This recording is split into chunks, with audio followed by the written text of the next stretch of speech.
When I was growing up, one of my friends had a Donkey Kong in his living room because his dad was a vendor that delivered arcades. And I thought that was the coolest thing ever. So years later at Inertia Films, of course, I wanted a Donkey Kong arcade game in my lobby.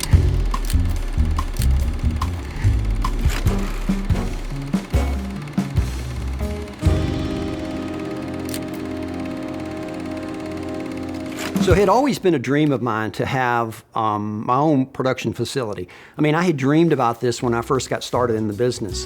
So Ezard Street, when I bought this property in 2001, was an unpaved street in the city of Atlanta.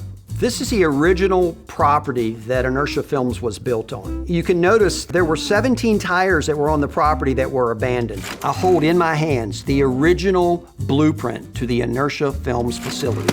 When I began to meet with the architects and I described what I wanted, it was glass, it was metal, it was contemporary, and yet it was retro. I'm not even sure it made complete sense to them what I was describing. It doesn't really clearly fit into one category or another, but what they came up with was something that I love, and whenever I walk in the front door, I just think this is really my passion and my dream has come to life.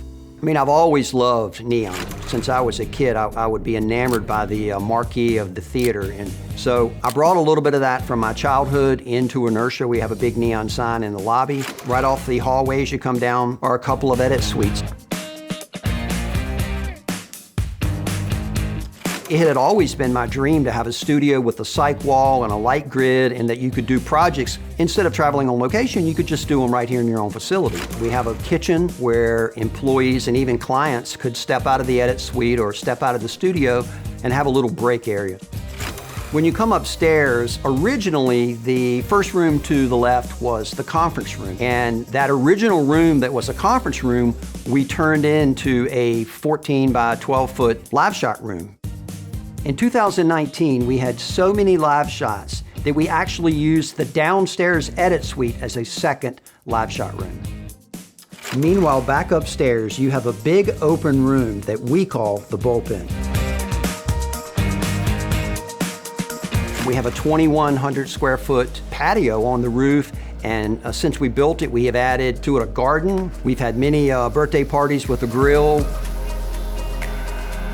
It's one of my favorite aspects. I've always called it the crowning jewel of the facility, where you can see the Atlanta skyline. You gotta be kidding me. Oh! Monkey's gonna fall.